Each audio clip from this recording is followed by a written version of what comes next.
안녕하세요, 신석주입니다. 우리 독자분들하고 저하고 진짜 오랜만에 만나는 시간 같네요. 오늘 아마 이제 파스텔 그리기 2편 약속한 거를 내가 시연을 할 텐데, 여기서 잠깐, 제가 왜 이걸 오랜만에 이게 독자분들하고 만나냐 하면, 저도 사람인지라 휴가를 좀 갔다 왔습니다. 휴가도 갔다 오고 보니까 오늘이 아마 우리 유튜브 중간 시점을 한번 감안해서 보면, 우리가 유튜브 맨 처음에 촬영한 날 촬영한 감독님이 창밖에 카메라를 대면서 밖에는 지금 눈이 옵니다 이랬었거든요. 그게 아마 3월 달이었어요.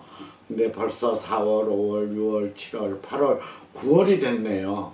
그동안에 우리 존경하는 독자 여러분들이 저에게 많은 사랑과 관심을 주셔서, 특히 유화 그리기 편에 하루에 막 몇백 명씩 이렇게 방문하는 발자국이 남아 있어서 저로서는 너무나 감사드립니다. 그래서 더욱더 힘을 내서 솔직히 내가 좀 고백을 하면, 다른 유튜브에서 그림 그리기보다 더 면밀하고 더 즐겁고 더 유쾌하고, 정말 신석주의 그림은 그리움이다의 실기편이나 인문학 유튜브를 보고 나면 그림을 더 하고 싶고 더 잘할 수 있게끔 제가 책임지고 해보겠습니다.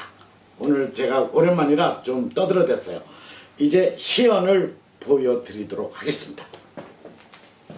자, 이제 그림을 제가 그릴 거예요. 근데 우리가 이제 파스텔 그리기 내가 1편에서 강조했던 건, 파스텔은 가장 그리고자 하는 것 중에 가까운 색을 선택을 해서 색지로 그림을 그린다라는 이야기를 했어요.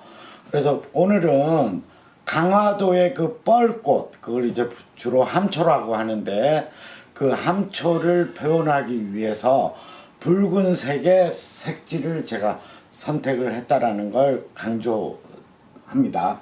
그래서 맨 처음에 이제 스케치를 할 때는 이렇게 연필로 하지 말고 이 붉은색에 가까운 조금 밝은 색으로 이렇게 스케치를 한다고 생각을 하시면 돼요.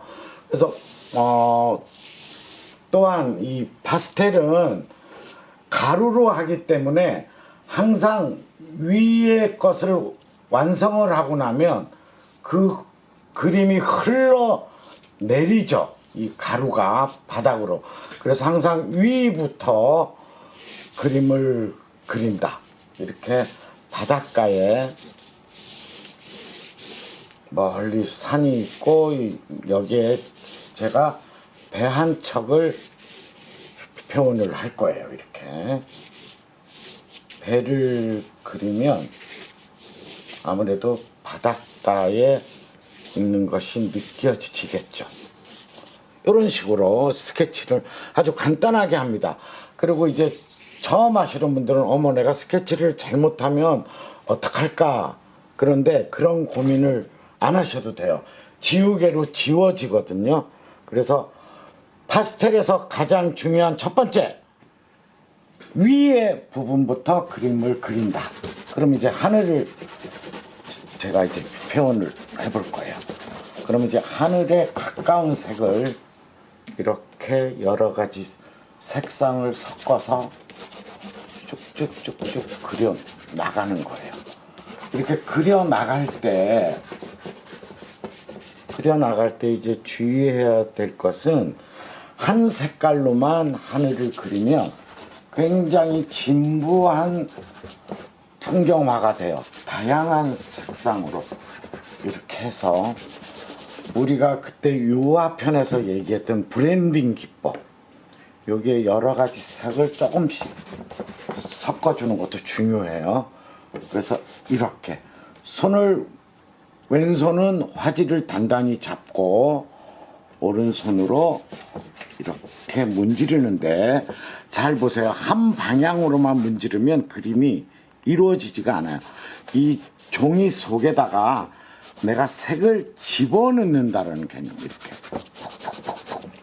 이렇게 지그 재그 또는 수평 또는 수직 지그 재그 지그 재그 재밌죠?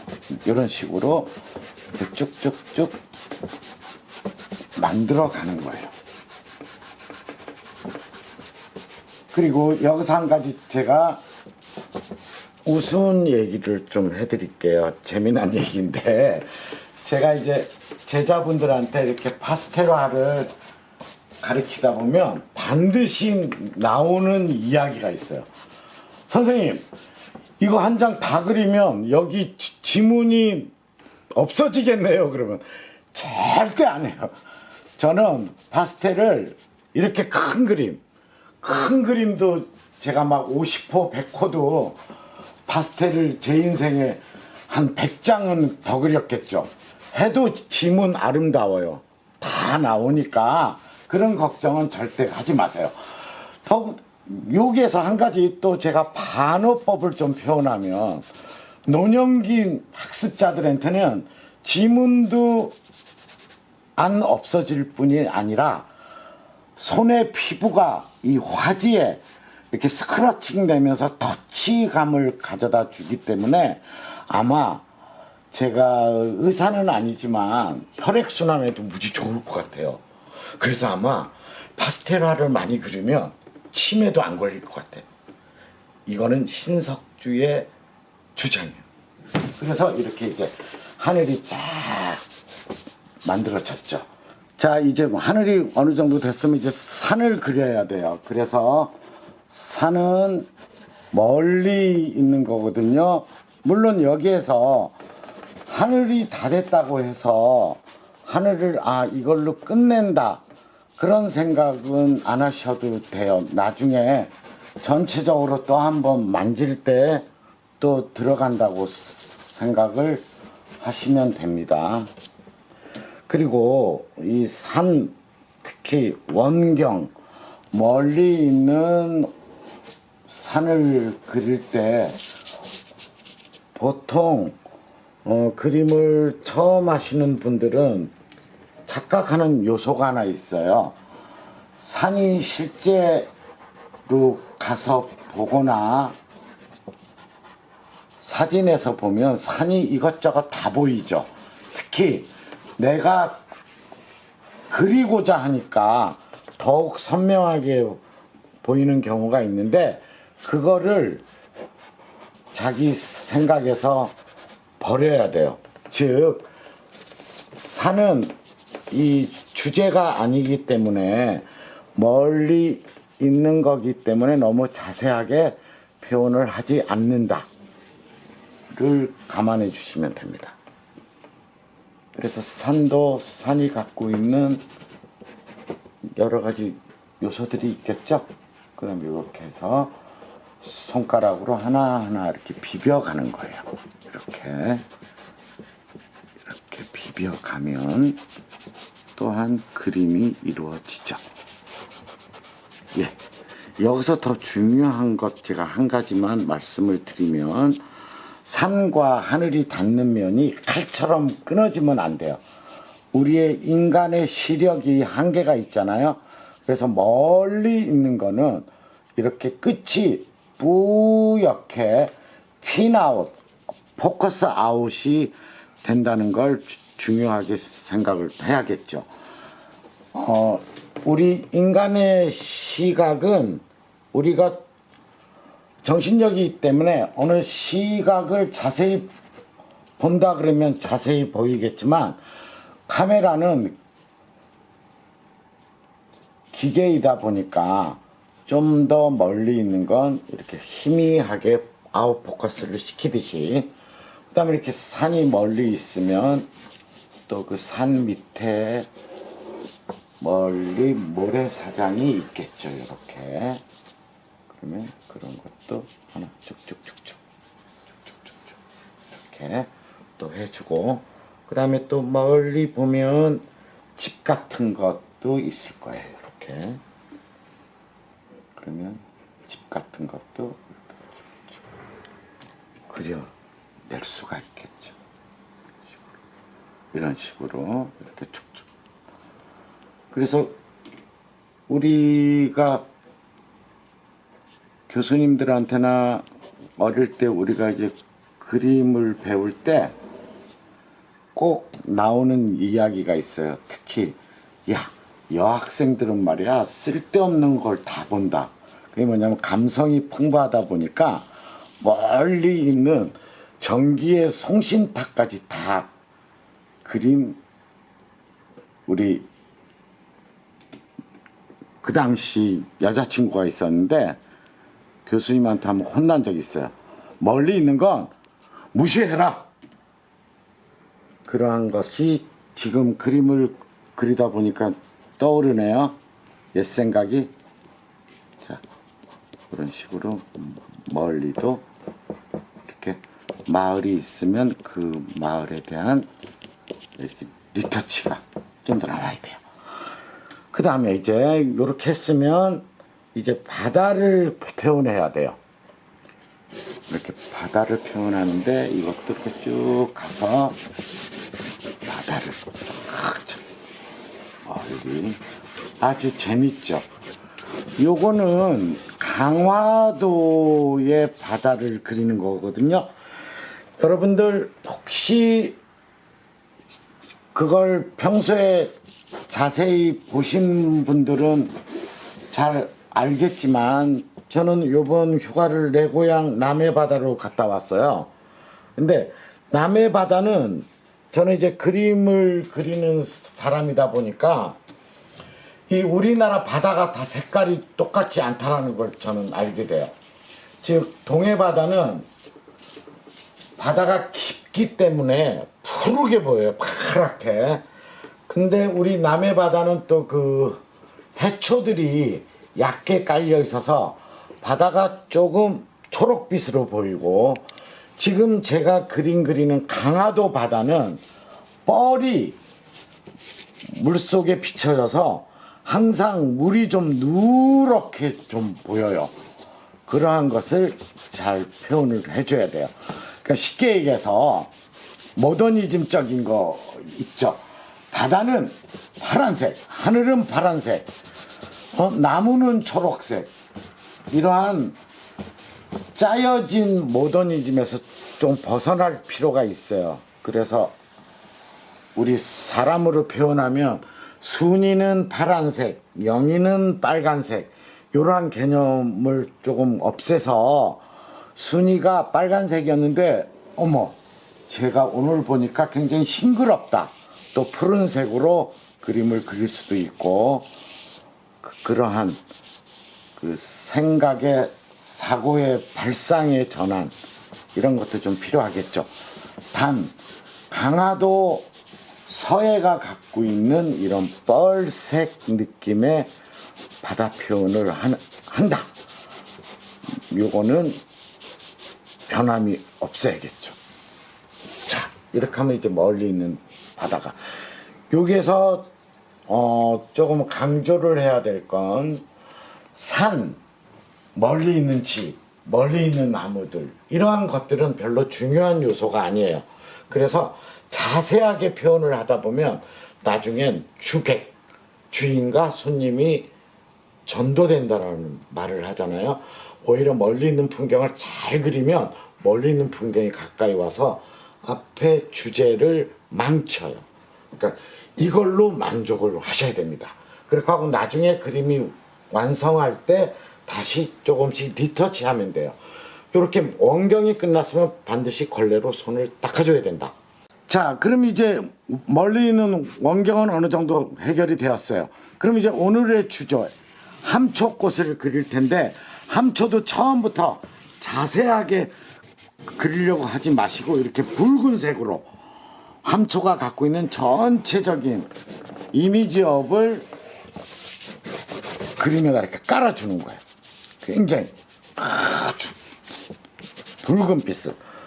그리고 그 다음에 붉은 빛을 표현했을 때 좀 더 진한 색도 이렇게 같이 들어가겠죠. 나중에 이렇게 잘잘한 터치는 또 나중에 올려줄 거예요. 물론 이렇게 터치. 저는 이 함초를 그리다 보니까 또 굉장히 옛 생각이 드네요. 우리 홍익대학교 미교원에서 1년에 한 번씩 꼭 강화도로 가요. 이렇게 함초꽃이 피었을 때. 그러면 우리 이제 학생들이 전부 다 이제를 펼치고 그림을 그리는데 꽃이 너무 푹다 보니까 막 흥분을 하는 거야, 다들. 그래갖고 남학생들은 몰래 뒤편에서 그림 그리다가 막걸리 먹고 막 아주 정말 그러한 에피소드가 가득 찬 게 지금 이 그림을 그리는 순간 느껴집니다. 요렇게 짙은 색. 이렇게 해서 이제 하나씩 하나씩 이제 그려 나가면 돼요. 자, 이제 조금씩 강조를 하면서 이렇게. 그 다음에 바닷물이 이쪽으로 지금 들어오고 있죠. 약간 이런 것들도 조금씩 리터치를 해가면서 이렇게 가지고 함초가 갖고 있는, 그 다음에 여기서 이제 뻘이 묻어서 나오는 것까지 이렇게 뻘이 갑자기 함초가 바다 위에서 떨어질 리는 없잖아요. 그러니까 이렇게 뻘들이 꽃 밑에 깔려 있다. 뻘. 네. 여기까지만 이제 표현을 하셔도 그림이 되죠. 뻘을 그리는 거예요. 자, 이렇게 이제 뻘꽃 함초를 대강 이렇게 좀 스케치를 했어요. 아까 보면 하늘, 먼 산, 바닷물 이렇게 순서대로 제가 이제 채색을 해오는데 뻘꽃을 이렇게 벌겋게 대강 해놓고 그 다음 가까운 데를 이제 그려야 되는데요. 뻘에 함초꽃이 뻘꽃이 피어 있다고 하는데 여기 멀리 있는 거는 내가 뻘꽃을 잘 표현했어요. 그런데 보통 초보자들이 또 실수하는 게 여기 뻘 앞에 꽃이 조금 피어 있다고 해서 뻘꽃을 미리 그리면 나중에 꽃 사이사이에 있는 꽃에 뻘을 그릴 수가 없겠죠. 그러면 이렇게 뻘을 먼저 칠을 하는 거예요. 세상 사는 이치하고 똑같다고 볼 수 있겠죠. 땅이 만들어지고 나서 거기서 풀이 자라고 꽃이 폈으니까 땅을 먼저 그린다. 아주 간단한 이치예요. 그리고 야외에 나가서 그림을 그리다 보면 그림 그리는 사람들이 늘 궁금해하고 헷갈리는 게 있어요. 그게 뭐냐면 군데군데 돌멩이들이 이렇게 막 있어요. 그러면은 이거를 학생들은 그런 얘기를 해요. 선생님, 이걸 다 그려야 돼요? 그럴 필요가 절대 없어요. 예를 들어 볼까요? 빌딩을 그림으로 그리는데 그 빌딩에 유리창이 3,000개야. 그 3,000개 다 그리면 그림이 될까요? 안 될까요? 그 얘기랑 똑같은 이치예요. 그러니까 너무 사실 있는 그대로만 그리려고 하지 말고 화면에 어울리도록 나무가 이쪽에 있으면 이쪽으로 옮기기도 하고 나무가 6그루가 있으면 4그루만 그리기도 하고 그림에 어울리게끔 하는 게 좋아요. 요거는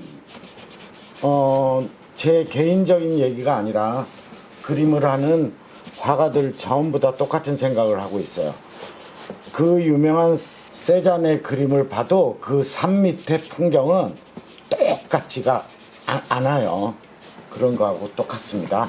자, 이렇게 이제 뻘이 어느 정도 만들어졌으면 그 위에 이제 뻘꽃이 부분 있는 거를 이렇게 표현을 해주는 거예요. 이제. 이렇게 부분 뻘꽃이 이렇게 부분 있는 것을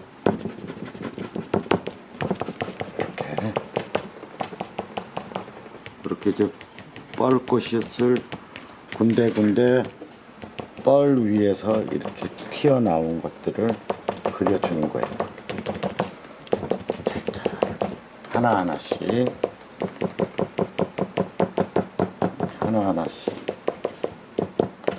그려준 다음에 그 뻘 밑에서 떨어지는 그림자들 그런 것도 이제 입체감이 나게끔 표시를 해주고, 아직 배는 그려지지 않았지만 배의 그림자도 조금 이렇게 짙게 해주고, 그 다음에 이제 바닷가에 가면 물이 들어와서 이렇게 좀 축축한 느낌이 오거든요.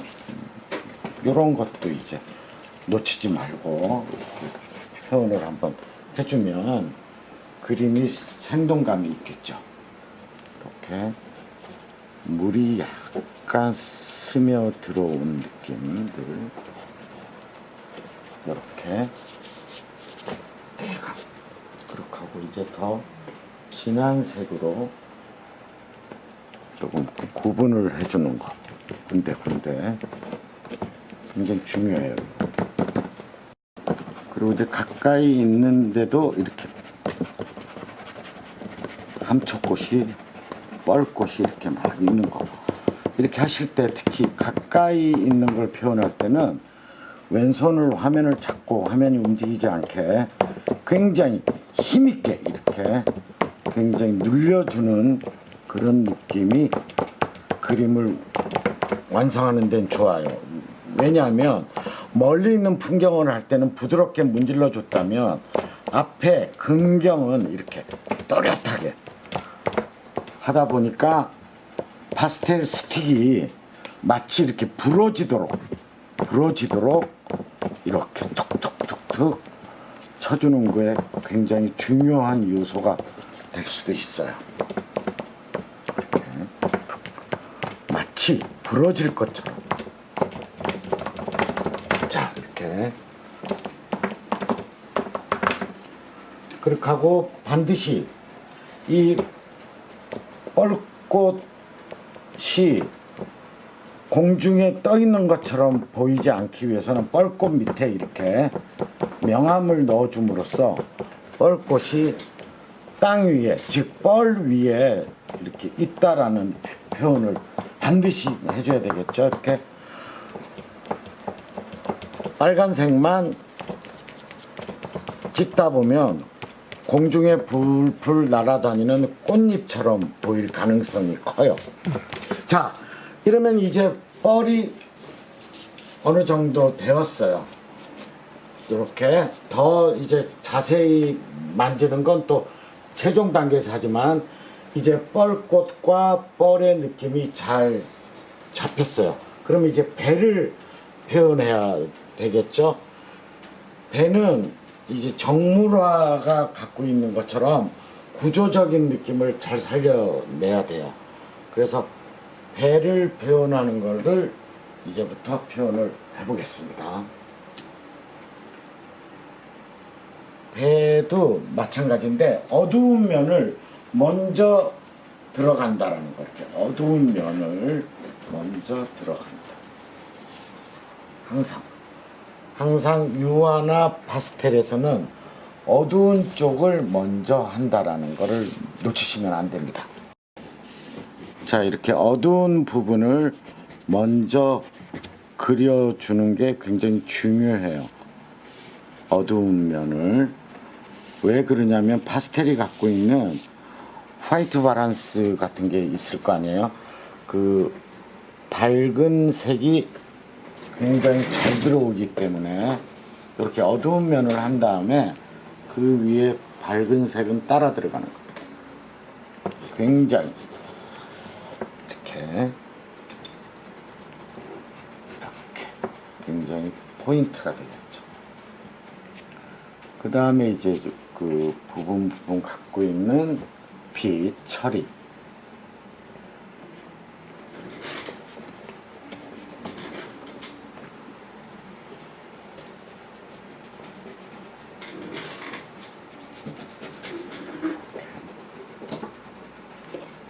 하나씩 하나씩 표현하는 거예요. 이렇게 하나씩. 그렇게 하고 이렇게 주제를 그릴 때는 무조건 비비기만 하면 그림이 안 나와요. 그러니까 자기가 의도하는 대로 어느 정도 이렇게 칠을 했으면 손을 굉장히 가늘게 이렇게 부분으로 한꺼번에 막 이렇게 비비기만 하면 그림이 완성도가 굉장히 떨어지겠죠. 이렇게 비비기만 하면 안 돼.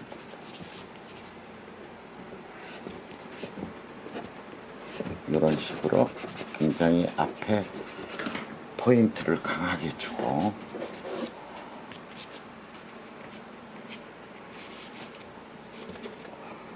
그리고 또 가장 중요한 건데, 아까는 제가 너무 보이는 거를 다 그리지 말라고 했는데, 훌륭한 화가가 되려면 남이 못 보는 것도 보는 능력이 있어야 돼요.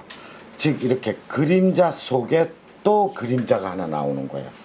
그림자 속에 또 그림자. 이거는 일반인들 눈에는 안 보이겠죠. 그러나 화가의 눈에는 그런 것이 보여져야 됩니다.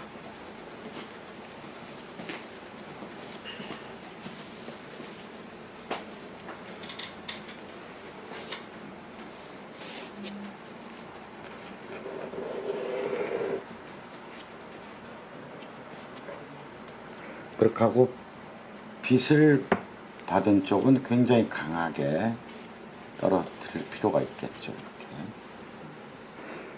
이럴 때도 너무 한 가지 색상으로만 하지 말고 색상이 약간 다른 것들을 이렇게 얹어서 표현을 하시면 돼요. 여기에 문이 있겠죠, 또. 이렇게. 자, 그 다음에 여기 배 밑에 널판지 같은 게 이렇게 있다. 그리고 이제 배를 그리다 보면 이제 여러분들도 배를 자꾸 이제 그리게 되면 바닷가에 갔을 때 배 모양이 다 다르다라는 걸 알게 됩니다. 그거는 무슨 얘기냐면, 동해 바다에 예를 들면 대포항으로 여행을 갔어요. 대포항에 가서 본 배는 배 모양이 달라요. 왜냐? 오징어 잡이를 하는 배는 배에 뻘대가 길게 올라와 있고, 거기에 백열등, 불을 켤 수 있는 장치가 되어 있을 거고, 남해 바다에 가면은 또 배 모양이 다르고, 이 서해안은 뻘이 많은 밴댕이 같은 걸 잡아야 되잖아요. 그러다 보니까 배 모양이, 어머나, 똑같은 대한민국인데 바닷가마다 배 모양이 다르다라는 걸 어느 날 터득을 하게 됩니다. 그만큼 그림을 하면 눈이 자가 되는 거야. 눈이 남이 못 보는 것도 자기가 볼 수 있는 거예요. 자, 이러면 이제 어느 정도 배가 완성이 되었어요. 그러면 여기서 좀 더 배에 대한 좀 더 이렇게 하이라이트는 이렇게 딱 올라가는 거, 강하게, 굉장히 제가 보면 지금 힘을 엄청 주죠. 이렇게 강하게 이렇게 해주면 그림에서 느껴지는 포인트를 살릴 수가 있는 거예요.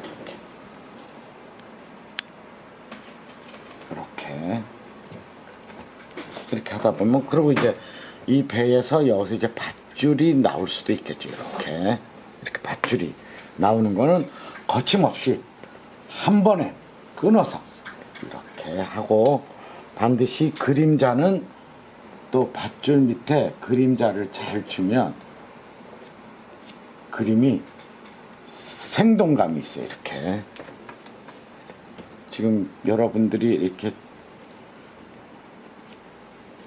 제가 툭툭툭툭 그리지만 밧줄에서 갖고 있는 그림자까지 표현이 되고 있어요. 자, 이제 이런 식으로.